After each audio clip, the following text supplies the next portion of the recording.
கட்டும் விருப்பத்தை நிறைவேற்றும் விட்டலன். பண்டரிபுரம் என்றவுடன் விட்டலன் என்ற பாண்டுரங்கன் தான் முதலில் நினைவுக்கு வருவார். அதே சமயம் அவரை தரிசிக்க வேண்டுமென்றால் மகாராஷ்டிராவில் சோலாப்பூர் மாவட்டத்தில் உள்ள பண்டரிபுரத்திற்கு செல்ல வேண்டுமே.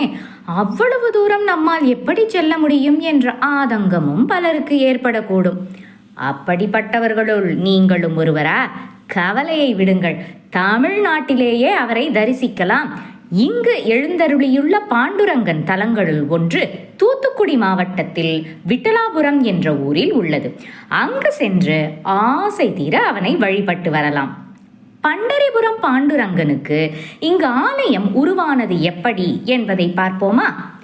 கிபி 16ஆம் நூற்றாண்டில் பண்டரிபுர பாண்டுரங்கனின் தீவிர பக்தரான விட்டலராயன் என்பவன் விஜயநகர பேரரசின் தமிழக பிரதிநிதியாக இப்பகுதியில் செயல்பட்டு வந்தான். ஒரு நாள் அவனுக்கு தாமிரபரணி ஆற்றில் பண்டரிபுர பாண்டுரங்கனின் உற்சவர் சிலை ஒன்று கிடைத்தது. பெரும் மகிழ்ச்சியுடன் அதை எடுத்து வந்து தான் புதியதாக உருவாக்கிய ஊரின் நடுவில் சிறு கோயில் ஒன்றை கட்டி அங்கு சிலையை பிரதிஷ்டை செய்து அந்த ஊரினுக்கு விட்டலாபுரம் என்ற பெயரையும் சூட்டினான். விஜயநகர பேரரசு மன்னர்களை தொடர்ந்து நாயக்க மன்னர்கள், பாண்டிய மன்னர்கள் காலத்தில் கோயில் கொஞ்சம் கொஞ்சமாக விரிவடைய கருவறையில் நின்ற திருக்கோலத்தில் சத்யபாமா ருக்குமணி சமேத பாண்டுரங்க விட்டலர் கற்சிலை புதியதாக பிரதிஷ்டை செய்யப்பட்டது. பின்னர் மூலவருக்கு இடப்பக்கமாக சத்யபாமாவுக்கும் வலப்பக்கமாக ருக்மணி தாயாருக்கும் தனித்தனி சன்னதிகள் ஏற்படுத்தப்பட்டன. நாலாபுறமும் உயர்ந்த மதில் சுவர் சூழ கிழக்கு நோக்கி கோயில் அமைந்துள்ளது. கருட மண்டபத்தை தொடர்ந்து மகா மண்டபத்தில் 108 திவ்ய தேசங்களை விளக்கும் சிற்பமும் ராமாயண கதைகளில் வரும் சில காட்சிகளும் சிறு சிறு சிற்பங்களாக செதுக்கப்பட்டுள்ளன. கருவறையில் 4 அடி உயரத்தில் மூலவர் பாண்டுரங்கன் எழுந்தருளியுள்ளார். பட்டு பீதாம்பரம் உடுத்தி மலர் மாலைகளுடன் கம்பீரமாக ஒற்றை செங்கல் மீது அவர் நிற்கின்ற காட்சியை காணும்போது நமக்கு பண்டரிபுரத்தில் இருப்பதை போன்ற உணர்வு ஏற்படுவது நிஜம். இரு பக்கமும் ருக்மணி சத்யபாமா துணைவியர் இருந்து அருள் பாலிக்கிறார்கள். அவர்களை உள்ளம் உருகி வழிபடலாம். அர்த்த மண்டபத்தில் 4 தூண்களுடன் பெருமாளின் சயன மண்டபம் உள்ளது. வைகுண்ட ஏகாதசி மற்றும் விசேஷ நாட்களில் பாண்டுரங்கன் சயன கோலத்தில் இங்கு எழுந்தருள்வார். மேலும் ஆற்றிலிருந்து மன்னன் எடுத்த உற்சவர் சிலையும் இங்கு உள்ளது. அருகே ருக்மணி சத்யபாமா தாயார் அமர்ந்த நிலையில் உள்ளனர். வலது பக்கத்தில் 12 ஆழ்வார்களின் சிலைகள் வரிசையாக உள்ளன. அடுத்து உள் சுற்றின் மேற்கு பிரகாரத்தில் தெற்கே ருக்மணி தாயார் சன்னதியும் வடக்கே சத்யபாமா சன்னதியும் உள்ளன.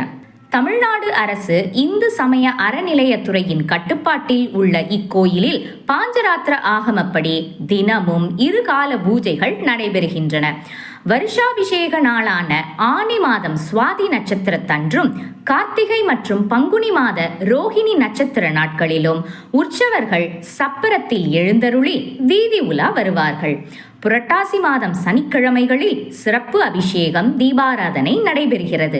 செவ்வாய் வெள்ளிக்கிழமைகளில் தாயார் சன்னதிகளில் மகளிர் குங்கும அர்ச்சனை செய்து வழிபடுகிறார்கள். வீடு மனை வாங்குவதில் தடை ஏற்பட்டவர்களுக்கும் சொந்தமாக வீடோ தொழிற்சாலையோ கல்வி கூடங்களோ கட்டத் தொடங்கி பாதியிலேயே பணிகள் நின்று போனதால் துவண்டு போனவர்களுக்கும் எல்லா தடைகளும் நீங்க இக்கோயிலில் பூஜிக்கப்பட்ட செங்கல் பிரசாதமாக வழங்கப்படுகிறது. அந்த பிரசாதத்தை பெற விரும்புபவர்கள் இந்த பிரசாதத்தை பெறுவதற்கு 2 நாட்களுக்கு முன்பாக கோயில் நிர்வாகத்தை தொடர்பு கொண்டு தகவல் தெரிவித்துவிட வேண்டும். உடனே பக்தர்கள் சார்பாக கருவறையில் விட்டலன் திருப்பாதத்தில் செங்கல் வைக்கப்படுகிறது. 2 நாட்கள் அந்த செங்கலில் அபிஷேக தீர்த்தம் பட்டு புனிதத்தன்மை பெறுகிறது. பின்னர் சம்பந்தப்பட்டவர்கள் அந்த செங்கலை பிரசாதமாக பெற்று சென்று அதை உரிய முறையில் பயன்படுத்துகிறார்கள். இதனால் கட்டுமானம் சம்பந்தமான பிரச்சனைகளும் தடைகளும் நீங்குகின்றன.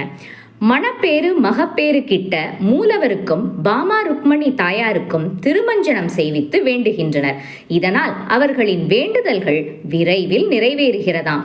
இக்கோயிலுக்கு வந்து வழிபட்டால் இழந்து போன செல்வங்கள் மீண்டும் கிடைக்கும், கல்வி தடை நீங்கும், வெளிநாட்டில் வேலைவாய்ப்பு அமையும் என்கிறார்கள். இப்பகுதியில் உள்ள பள்ளி குழந்தைகளுக்கு இத்தல பாண்டுரங்கன் மீது அலாதி பிரியம். எனவே அவர்கள் அடிக்கடி தங்கள் ஆசிரியர்களுடன் இங்கு வந்து விட்டலனை வழிபட்டு செல்கிறார்கள்.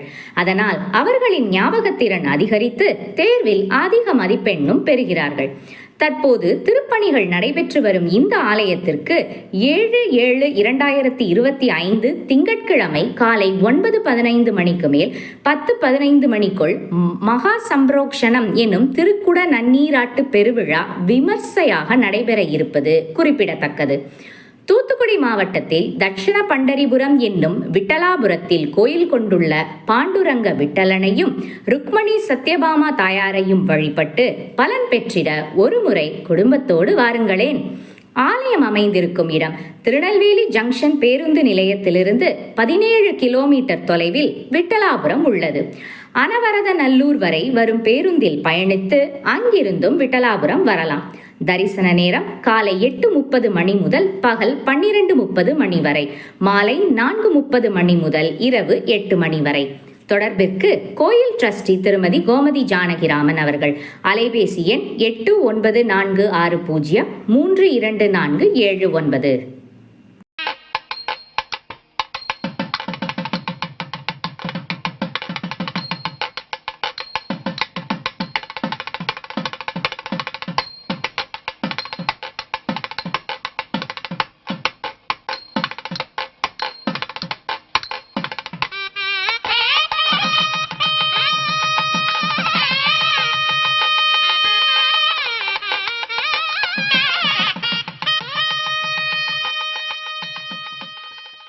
இந்த வீடியோ உங்களுக்கு பிடிச்சிருந்தா லைக் பண்ணுங்க, ஷேர் பண்ணுங்க, கமெண்ட் பண்ணுங்க, மறக்காம சப்ஸ்கிரைப் பண்ணிடுங்க, அந்த பெல் பட்டனையும் கிளிக் பண்ணிடுங்க.